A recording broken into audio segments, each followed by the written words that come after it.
Okay, so for session 2, we're just getting a little bit deeper into understanding these decimal place values. So for number 1, they just want the students to shade in each number that they've written. So I've shaded it for you.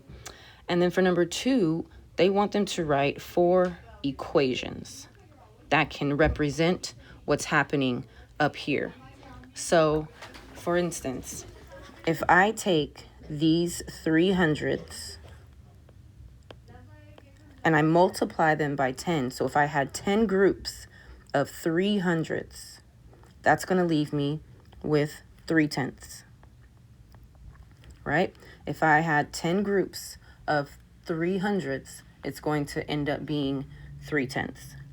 Whereas if I have 10 groups of 3/10, so if I take this and I do 10 groups of that, it's going to give me 3 wholes. Going in the opposite direction, if I have 3 and I break it into 10 equal groups, in each of these groups, there's going to be 3/10.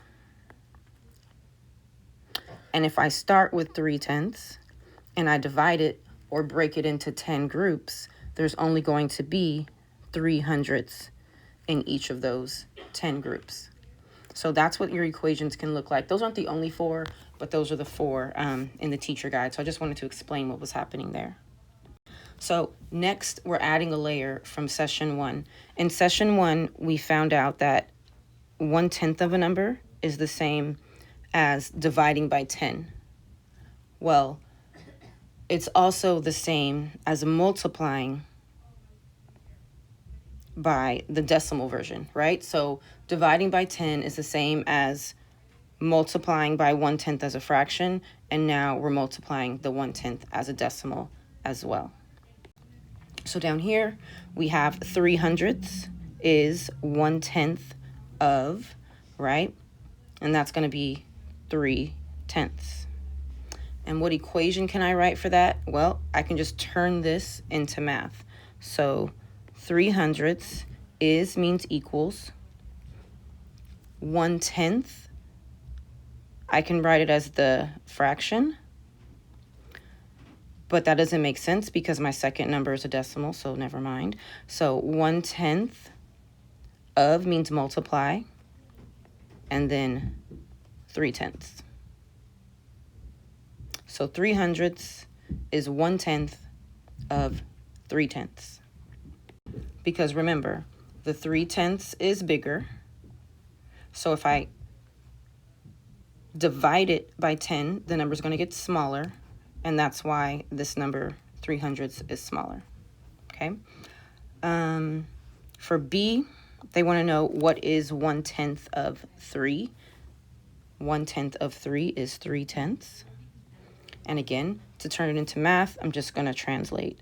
3/10 means equals.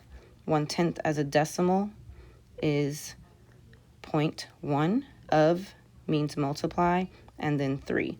You could have used the fraction there because this 3 isn't a decimal, but either one of those will work. So on this page here, we're talking about that relationship again of 1/10 as a fraction and 1/10 as a decimal. So here, so 1 equals what times 10? That would be 1/10. And 1/10 equals what times 10? That would be 100th, right? You need to start with a smaller number and multiply it by 10, and this needs to be your bigger number.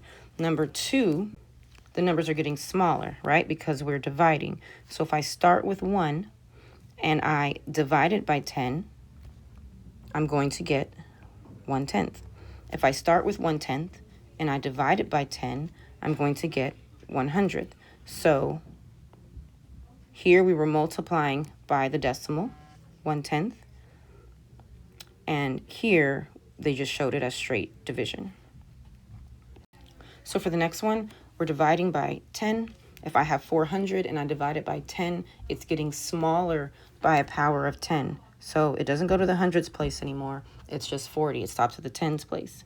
If I take that 40 and divide it by 10, I don't have the tens place anymore. I just have my ones place, which is 4. If I take those 4 wholes and I divide by 10, I now have 4/10. If I take 4/10 and divide by 10, I'm now going to have 4/100. And if I take those 4/100 and divide by 10, I now have 4,000. Remember, as you move to the right, your numbers are getting smaller.